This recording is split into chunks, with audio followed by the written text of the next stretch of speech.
O Senhor esteja convosco, Ele está no meio de nós. Proclamação do Evangelho de Jesus Cristo segundo Marcos. Glória a vós, Senhor. Depois que João Batista foi preso, Jesus foi para a Galileia, pregando o Evangelho de Deus e dizendo: o tempo já se completou e o reino de Deus está próximo. Convertei-vos e crede no Evangelho. E passando à beira do mar da Galileia, Jesus viu Simão e André, seu irmão, que lançavam a rede ao mar, pois eram pescadores. Jesus lhes disse: segue-me e eu farei de vós pescadores de homens. E eles, deixando imediatamente as redes, seguiram a Jesus. Caminhando mais um pouco, viu também Tiago e João, filhos de Zebedeu. Estavam na barca, consertando as redes, e logo os chamou. Eles deixaram seu pai Zebedeu na barca com os empregados e partiram, seguindo Jesus. Palavra da salvação. Glória a vós, Senhor.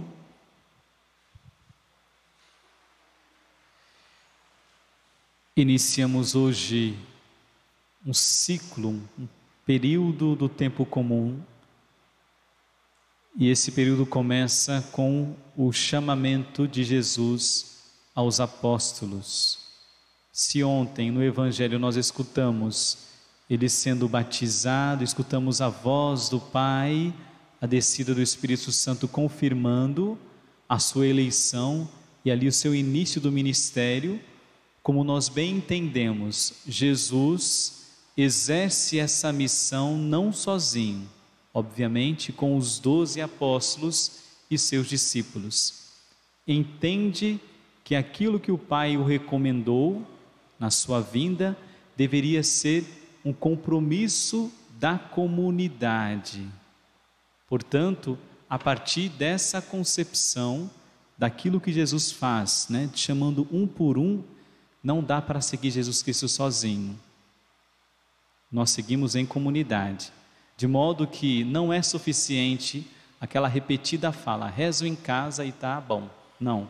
Cristão, ele é reconhecido como tal na vivência da vida de comunidade, na participação dominical do sacrifício, num possível engajamento numa pastoral, no envolvimento com a comunidade. Isso define ser cristão. Não é suficiente compreender Cristo, seu Evangelho, a partir de uma vivência individual e particular. A nossa vida espiritual se dá em comunidade. Por isso da sua tamanha importância. Mas eu queria, além de falar do Evangelho, eu gostaria de citar uma reflexão a partir da primeira leitura. Nós temos aqui uma cena de duas mulheres, uma que teve a graça dos filhos e a outra que não tinha e por alguma razão vivia uma vida de tristeza. Dessa passagem me veio uma reflexão sobre a inveja. Eu definiria a inveja da seguinte forma, conforme o nosso carisma. Francisco diz, obviamente, que todos os talentos, toda a capacidade, toda a virtude, ela provém de Deus. Tudo aquilo que fazemos não é porque somos bons, é porque Deus tem misericórdia de nós e nos dá talentos, virtudes, distribui conosco capacidades e aí a gente exerce. Pois bem, então tudo que fazemos é Deus que realiza por meio de nós. Mas quando eu me coloco na postura de inveja, de cobiça, de ambição, naquilo que o outro faz, no fundo, eu não estou invejando o outro, estou invejando o Deus que realiza tudo nele. Então, Como diz o próprio Francisco, você inveja aquilo que Deus faz no outro. Todos nós temos capacidades, talentos, dons. É só lembrar Jesus contando uma parábola. A um foi dado 1 talento, a outro foi 3, 5 e assim por diante. Todos nós temos uma forma de contribuir no mundo e na igreja. Mas se a gente ficar nessa, como ficou aquela, sem perceber aquilo que Deus havia realizado em sua vida, e o marido dela diz: olha, eu sou o maior bem para ti, Deus havia dado essa graça. Se a gente ficar preso a essa situação de cobiça, de inveja, que é pecado, a gente deixa de reparar e trabalhar aquilo que Deus realiza em mim. A gente deixa de fazer frutificar o dom, o talento que Deus deu a mim. Eu estou tão detido pela inveja, pela ambição na vida do outro, que eu deixo de valorizar aquilo que Deus realiza em mim. Dá para entender?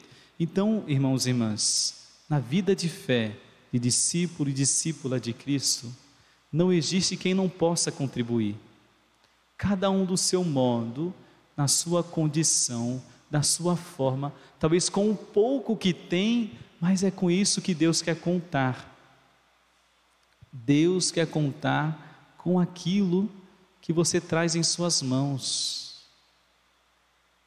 Alguns, certamente, louvado seja Deus, têm milhares de capacidades e talentos, louvado seja Deus. Às vezes tem um que tem um só, mas faça valer. Cumpra.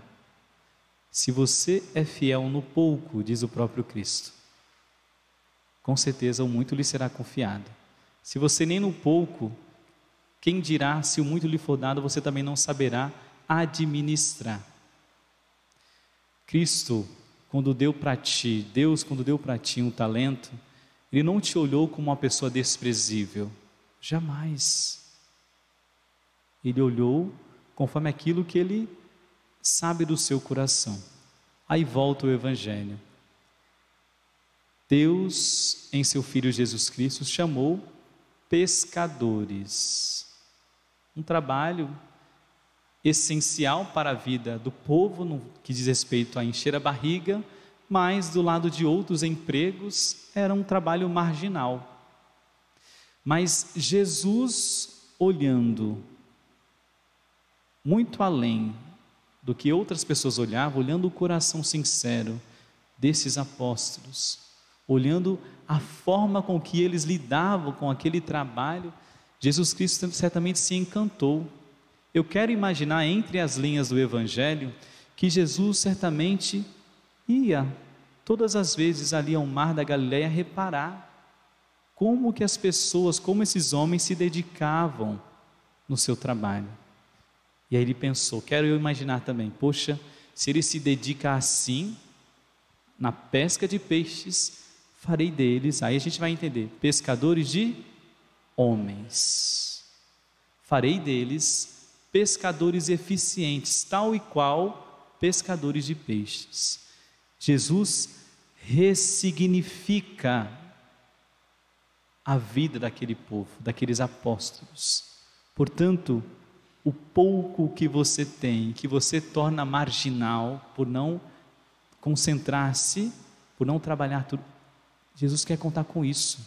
Ele vai multiplicar, Ele vai ressignificar ao ponto de fazer uma pessoa assim capaz de inúmeras maravilhas no nosso mundo. Mas existe o primeiro trabalho de reconhecer-se diante do Senhor, sondar-se por inteiro como estou e deixar com que Deus assim o trabalhe.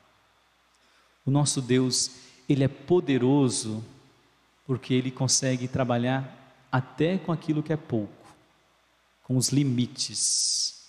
Só alguém muito poderoso consegue transformar, e é o nosso Deus. A história da salvação é cercada de situações que aos olhos dos homens e das mulheres eram desprezados, e Deus, em seu Filho Jesus Cristo, vai realizando muitos milagres. A água que Ele transforma em vinho, o pouco na multiplicações dos pães, que Ele transforma, sacia. Com os apóstolos, já disse, fez desses pregadores de uma vivência, de uma religião que se arrasta, que cerca o mundo. E Ele vem fazendo tudo isso. E o Evangelho, ele não para aqui. O Evangelho continua em nossas vidas, na nossa vivência, conforme a nossa vida de batizado, batizada de cristão. O Evangelho continua e somos nós os colaboradores da continuidade, da construção do reino da parte de Jesus Cristo. Irmãos e irmãs, que abramos o nosso coração a esse Deus que conta conosco, esse Deus que nos deu as capacidades. Não vamos nos retirar, nem tanto para lamentar e nem muito menos para invejar, mas reconhecer tudo aquilo que Deus faz e opera no meio de nós. Louvado seja o nosso Senhor Jesus Cristo, para sempre seja louvado.